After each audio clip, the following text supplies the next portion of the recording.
Regina of byRegina.com here, and today we are talking to, as I told you, one of my favorite people in the universe, Joshua. Joshua, introduce yourself to the people. What's going on, people? This is Joshua Galloway, aka Aurelius Creates. So, we're talking photography, we're talking design, we're talking all kinds of creative stuff that he does. We're going to get into it in this interview and also just kind of find out some of his motivations for switching to working for himself full time, what he does with his time, how he structures his day, all of that good stuff, okay? So let's get started with just a basic introduction of what you do now, maybe what the majority of your income is from right now. So right now, brand identity and web design. I mostly do photography on the weekends because that's when most people are available. But right now, that's most of my income. Brand identity and web design. And you do that through which company? Aurelius Creates. Okay, gotcha. So what was kind of the inspiration, or what was, I guess, more like the moment you knew you wanted to do this full time, like working for yourself? I focused on probably design first couple of years. Like I started 2007. MySpace days back in the day. MySpace. So started with that first, and then I took a break because I would get creative funk, and I'm like, man, I need to do something. So my mom was like, you should get a camera. So I was like, okay. Got a camera, focused on photography for a couple of years straight. Gotcha. So then when I realized, hey, I can just like blend the two together, and then I got into web design and took all three, put them together, and I was like, wow, okay, this feels right. Gotcha. So what is your brand statement or your tagline that goes along with your business? So I help businesses stand out in their market and tell their story by creating timeless brand identities and websites. Also, while capturing lifestyles through my eye. What? Okay, so let me ask this, and we're going to get into some more serious questions in a second, but we all know that you're kind of like the dude on Instagram, all right? So I'm just going to tell y'all right now, if you haven't checked him out on Instagram, what's your handle? Aurelius_creates. It's amazing. So tell me really quickly, and I promise I'm going to ask you some other questions outside of Instagram, but how did you build up such an Instagram following? Well, this is my third Instagram account. I had to start over like 2 times I got hacked. And I lost so many photos, but it's all good. I think for me, I find beauty in everything that I see around, and photography is just training yourself on how to see. So these, when it rains, like I see beauty in raindrops, and the bouquet that it might form. Or I love shooting my phone because I can do some of the same stuff I do with my Nikon. I can do with my phone too. Oh, awesome. So it's all the powers in my eye. My camera just records it. Gotcha. So. That's deep. All the powers in my eye. My camera just records it. Yeah. Tweet that. Okay, moving on. So tell me, what's your favorite part about this whole being independent, just creating your own lifestyle? Inspiring people around me. Okay. To have my friends want to start businesses and my family members, and just knowing that I'm able to take someone's idea and then to create, through pixels, either through megapixels with my camera or through like vector graphics with Illustrator and Photoshop. Okay. That's like way above my head. I don't even mess with Illustrator yet. How did you learn it all? I had a mentor. Her name is Brittany Davis. She just started working for the Atlanta Falcons. So she's a graphic designer down there, but she was my mentor. And she taught me design from a technical standpoint. Okay. So taking a design and applying to multiple mediums, through photos, through billboards, through favicons, through editorial spreads. So when I realized that I can take one design and expand it or create a pattern out of a logo, or to find the beauty in typography, all those different things, to take a sketch and then turn it into a physical, form. So I really love your graphic design work. And let me tell y'all, like, Joshua is not an artist who like buys a pretty font and then writes your business name in that font and goes, bam, logo.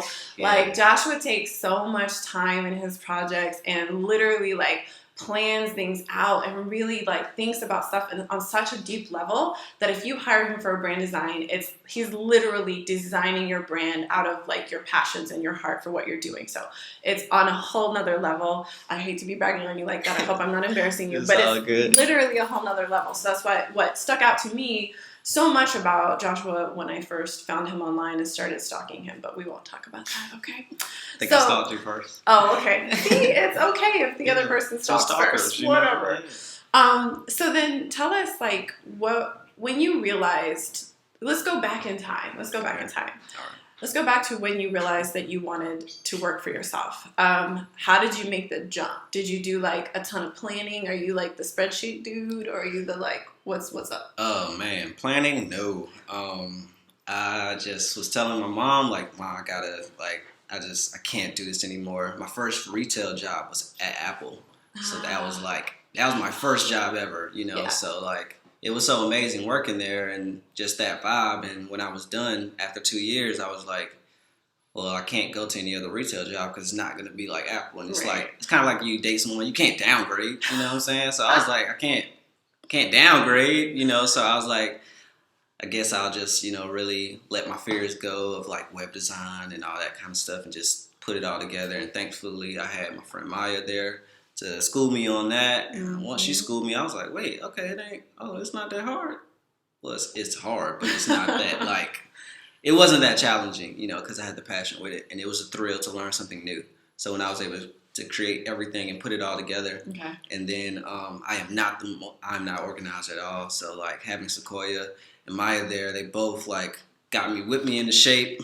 Yeah.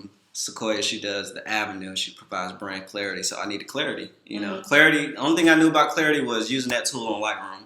But when she was able to put that into my business in like an hour, I was like, yo, she's epic. So got to keep that two dynamic duo in my life. Gotcha. Because they really made a transition and helped me go full time. So they're like your personal trainers and like coaches. Yeah. So no protein shakes though. No protein shakes. Yeah. So I just want to tell you, off camera, Maya and Sequoia were sitting here laughing when I said the word organization and Josh in the same sentence. I just want to let y'all know that. Because they're being very quiet and very respectful.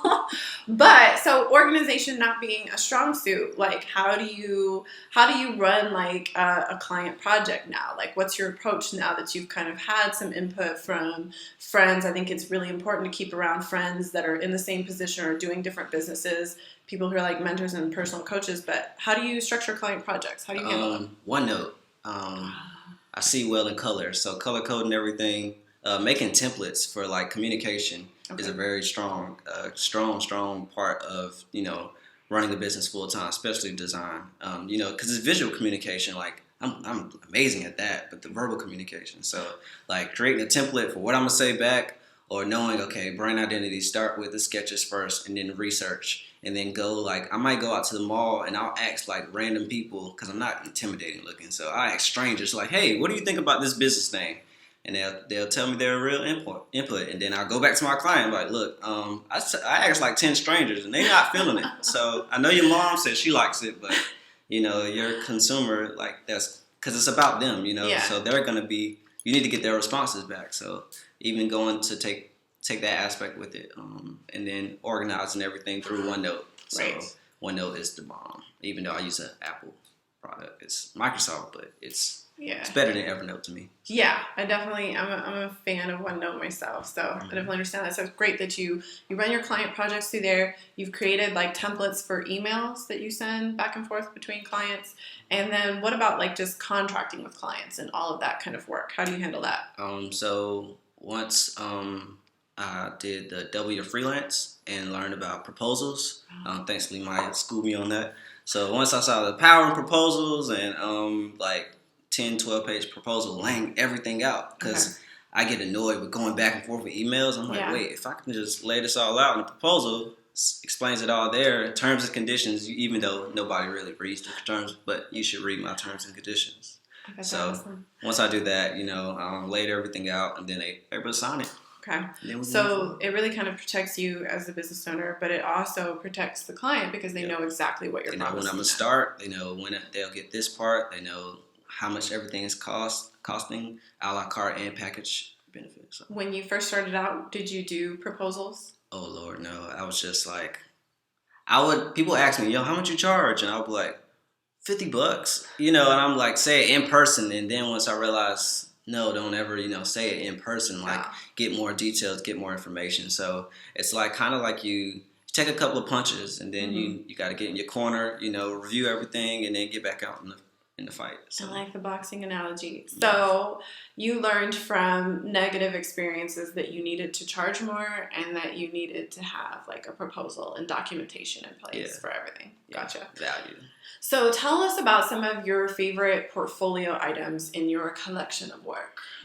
For someone that's been designing for like 7 years now, I have to say Sequoia's project for the Avenue. It was just dope. I love the name. Like, because most time I don't get cool, like a lot of projects I might do, the name might not be cool, you know, so she was able to come up with something new that she could tell a story with. So it was like the Avenue, and then the colors, my favorite colors is black and gold, so she went black and yellow and white, so it was like so clean and timeless, and then to be able to do the site, and we knocked it all out. And now, like, so many people are impressed with her project. It's a beautiful site. I'm definitely going to show it on screen because, so first off, it's the Avenue, and it doesn't have the last E on the word Avenue, right? Okay. Yep. So I loved the black and yellow. That hit me immediately. And so basically what she does is provides brand clarity. Is that kind of what she is into? For small business owners and creatives.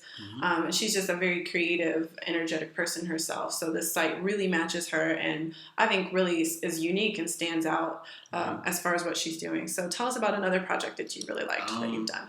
My second favorite project has to be Neck of the Woods. Currently don't have one on, but me and my brother, we have a brand called Neck of the Woods. We make wooden bow ties.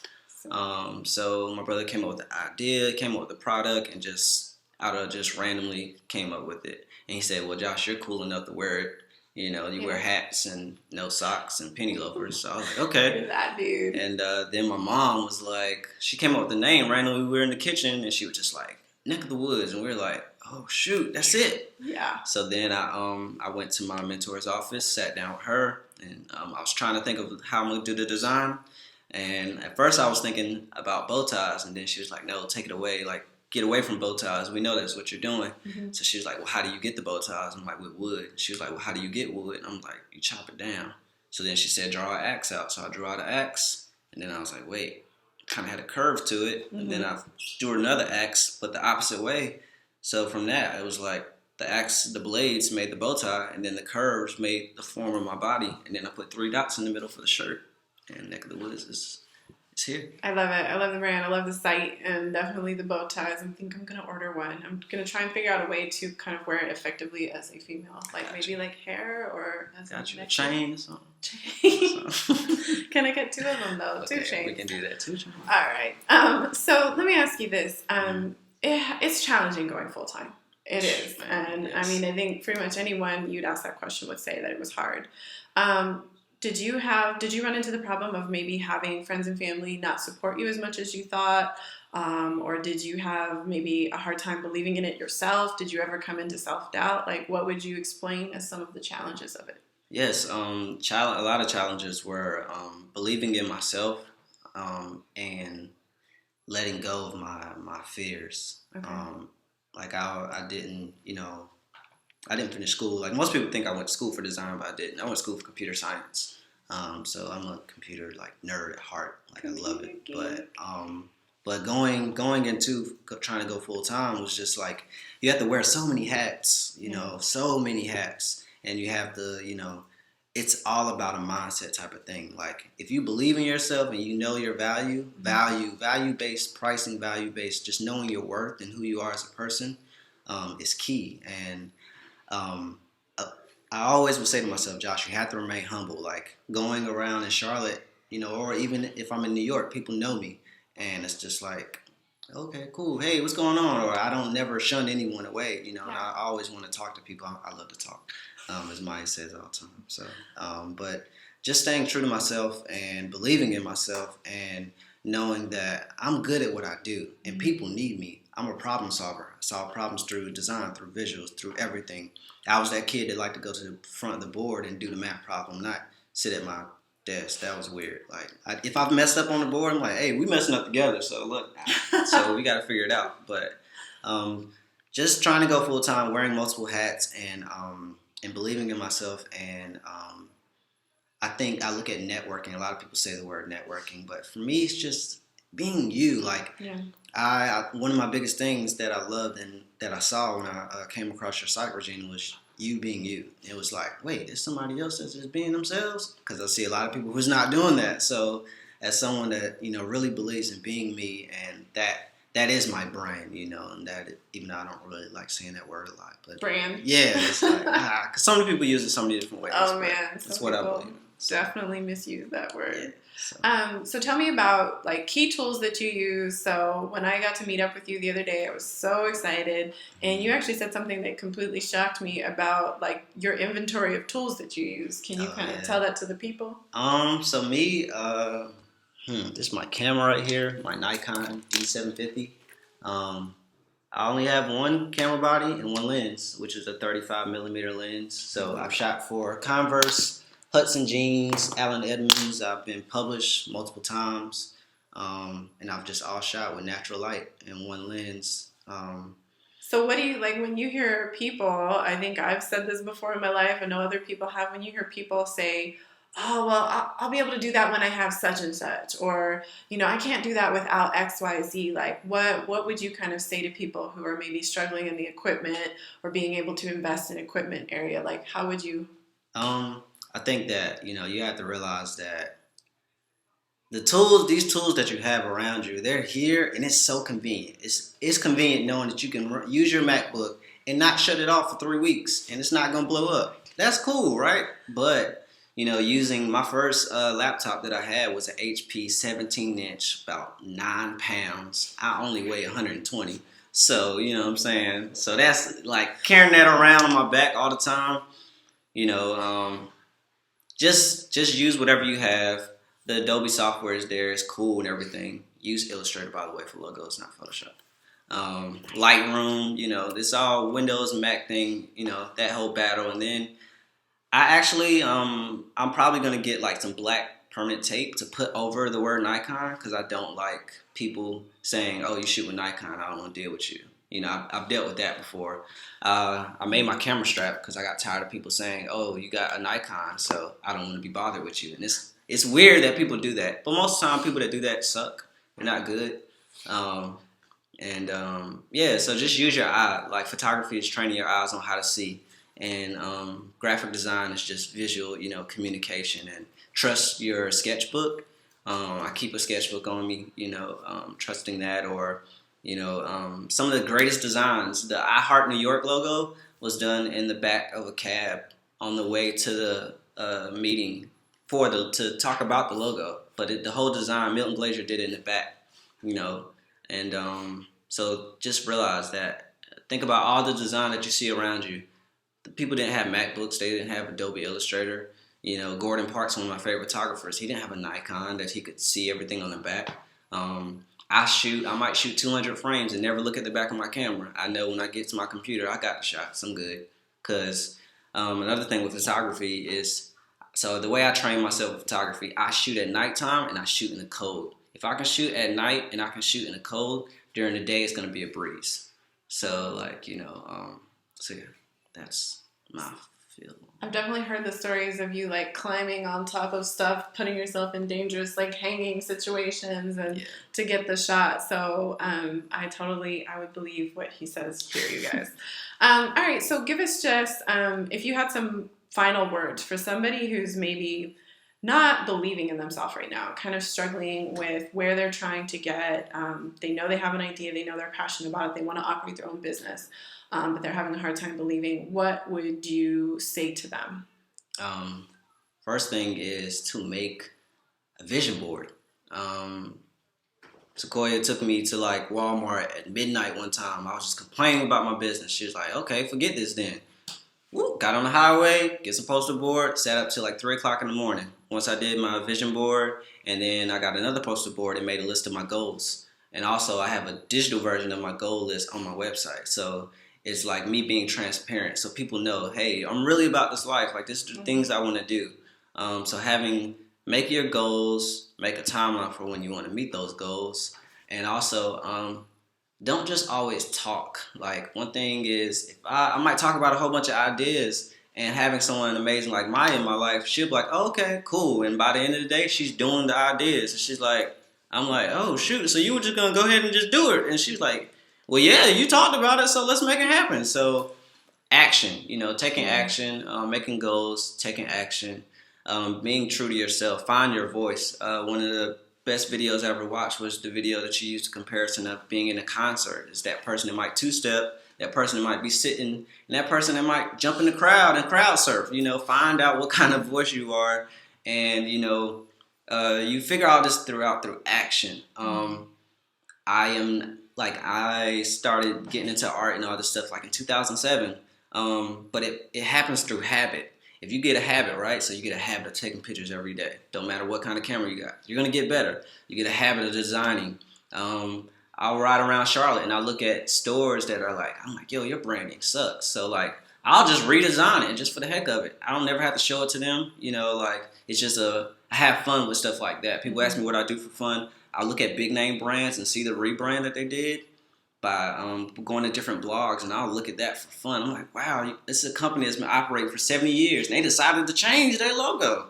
I'm like, one day I'm gonna have the chance to be able to do that, for a company, and just stay true to what you believe in, and balance your social life, also, and keep good, genuine people around you, but make sure that you have something to offer to those people too. Like, don't just go into this like, hey, I want to learn everything that you, Sequoia, and Maya know. Like, no, like, what do you have to bring a value to our circle? And that, and sometimes you might not realize it, but through conversation, it might trigger with us, because a lot of things happen through action. So just seeing, okay, this person's organized, this person is really about action, and this person can do creativity without lifting up any of these tools. That's why we're a dynamic, a great team, and I keep those good individuals around me, and following the right people on social media. Like, I got to keep my social media filtered, because I can't have a bunch of craziness on there. Nonsense. Yeah. And responding to people, like, you're so good at that. Like, you have to. Like, I literally, when I met Regina, I was like, I just know her notifications are not on her phone. And she was responding like while she was here in Charlotte. And I was like, yo, okay, so if she can respond, then I got to even get any better, So, so responding to people and not just saying, hey, comment on my blogs and stuff like that. Nah, like, if you got to ask, you don't really need it. So I hope that helps y'all. That was excellent. Well, I just want to thank you for taking the time to talk to me and kind of just impart some of your wisdom. Do you ever, my last question for you is, do you have regrets? Do you feel like there's something you would have done differently? I would have embraced the business side of being a creative. I spent so many years on the, being a master of my craft, and I realized I'm never going to be a master at it. So, educating myself on the business part of things, and blending, because I thought I would lose myself if I started, looking too much into the business thing. Because most times you think about business, it's like, that's a businessman. But I mean, I'm sitting here with a hat on and necklace and tattoos, but I'm a businessman. I work for myself. So just staying true to yourself and being who you are and letting that just shine through everything.